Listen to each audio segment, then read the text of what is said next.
कर्जत नगरपालिकेच्या निवडणुकीची रणधुमाळी सुरू आहे। कर्जत नगरपालिकेचे राष्ट्रवादीचे शहराध्यक्ष आणि माजी नगराध्यक्ष असलेले शरद लाड प्रभाग क्रमांक 2 मधून आपलं नशीब आजमावत आहेत। आज ते आपल्या सोबत आहेत। आपण त्यांच्याबरोबर निवडणुकीची रणनीती कशी असणार आहे त्याबाबत चर्चा करणार आहोत।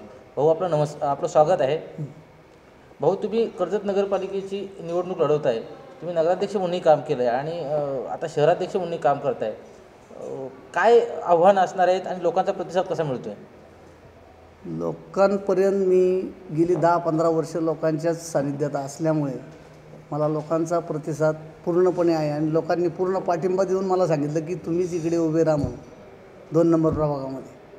तर लोकांना जाणीव आहे की हा जर काय शरद लाड निवडून आला तर आपला पूर्ण जो राहिलेला विकास पूर्ण होईल ही त्यांना खात्री असल्यामुळे मला त्यांनी तिकडे बोलवलं। तुमच्या नगराध्यक्षपदाच्या कार्यकाळामध्ये कर्जत नगरपालिकेची भव्य अशी इमारत उभी राहिली आहे। त्याच्यानंतर कर्जत नगरपालिकेच्या हद्दीतील रस्त्यांचं काँक्रिटीकरण तुमच्याच काळात झालं। आता लोकांनी जर संधी दिली तर अशी कोणती कामं आहेत जी करायची तुमची इच्छा आहे? उरलेली कामं अशी भरपूर कामं आहेत। त्याच्यामध्ये ज्येष्ठ नागरिकांसाठी नंतर जी काही राहिलेली कामं आहेत, नागरिकांना जे उद्यानं जी काय आहेत ती, किंवा काँक्रिटीकरण कुठली रस्ते राहिले असतील, गटर राहिले असतील, ती सुद्धा कामे आपण पुढच्या काळामध्ये करून घेणार आहोत। गेली 15 वर्ष राष्ट्रवादी आणि मित्रपक्षांची सत्ता कर्जतमध्ये आहे। मोठ्या प्रमाणात विकास कामं झालेली दिसतात। परंतु तुमच्या वार्डाचा जर विचार केला तर वार्डात अशी कोणती कामं आहेत जी तुम्हाला करायची इच्छा आहे किंवा ती करणं गरजेचं आहे असं वाटतंय?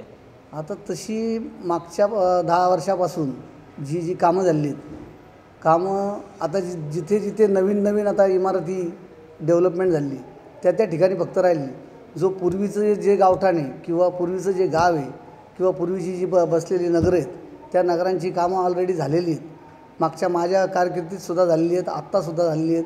त्याच्यामध्ये आमदार सुरेश भाऊ लाड, तटकरे साहेब यांच्या माध्यमातून अनेक कामं केली ही तुम्हीसुद्धा पाहिली असतील की इमारतीसाठी एवढा निधी आणला, MMRDमधून निधी आणला, त्या कर्जतमध्ये जाण्या येण्यासाठी रस्ते नव्हते, एवढे रस्ते आपण केले। परंतु मी मागच्या वेळेला काय झालं, मला वॉर्ड नसल्यामुळे मी कर्जतमध्ये उभा राहिलो।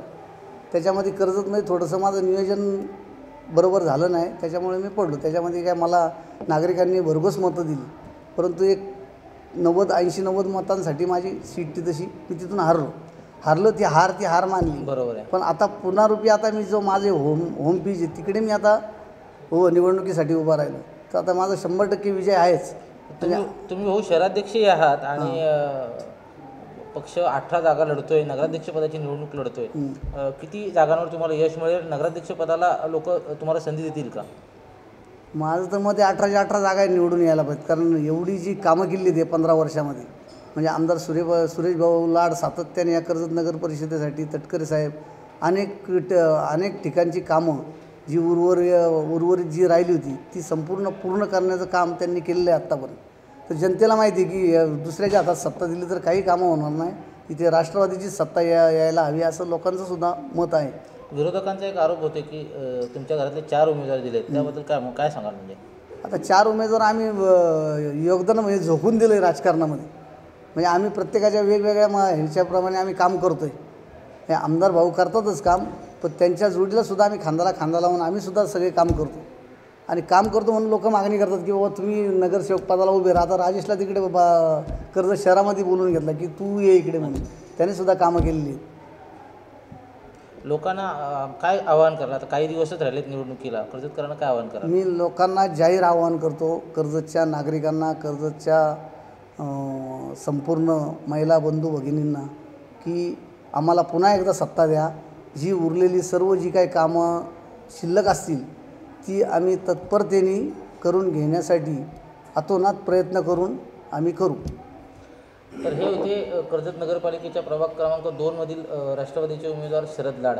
त्यांचं म्हणणं असं आहे की त्यांनी मोठ्या प्रमाणात विकास कामं केली आहेत, त्यामुळे लोक त्यांना स्वीकारतील, लोक पुन्हा संधी देतील आणि राष्ट्रवादीचाच नगराध्यक्ष आणि राष्ट्रवादीच्या 18च्या 18 जागा या ठिकाणी निवडून येतील असं त्यांनी सांगितलं।